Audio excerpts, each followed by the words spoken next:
কোরবানি গোশতকে কিভাবে কত ভাগে বন্টন করা যায় এবং গরিবদের মাঝে কিভাবে আমরা উত্তম রূপে দিতে পারবো। কোরবানি গোশতকে 3 ভাগে ভাগ করা মুস্তাহাব বা উত্তম।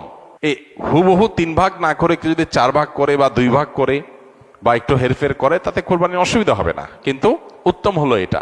আল্লাহ রাব্বুল আলামিন কোরআনে কারিমে বলেছেন, ফাতিমু ফাকুলু মিনহা ওয়া আতিমুল কানিআ ওয়াল মু'তার।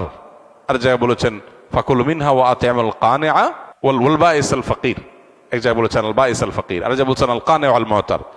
সর্বসাকল্যে 3টা শ্রেণী এখান থেকে পাওয়া যায়। নাম্বার 1, নিজের জন্য একটা অংশ রাখা, নিজের পরিবারের জন্য। আরেকটা অংশ হলো দরিদ্র অসহায় গরিব মানুষদেরকে, ফকিরদেরকে। আর আরেকটা অংশ হলো আপনার প্রতিবেশী আত্মীয় স্বজন যারা হয়তো মানুষের কাছে হাত পাততে পারে না, এরকম মানুষদেরকে। 3 ভাগে 3টা ভাগ করে আপনি কোরবানি পশু বন্টন করবেন। হুবহু 3 ভাগ নাও, একটু কম বেশি হলো, নিজে একটু কম রেখে বেশি দিলেন বা একটু বেশি রেখে কম দিলেন, তাতে কোরবানির অসুবিধা হবে না।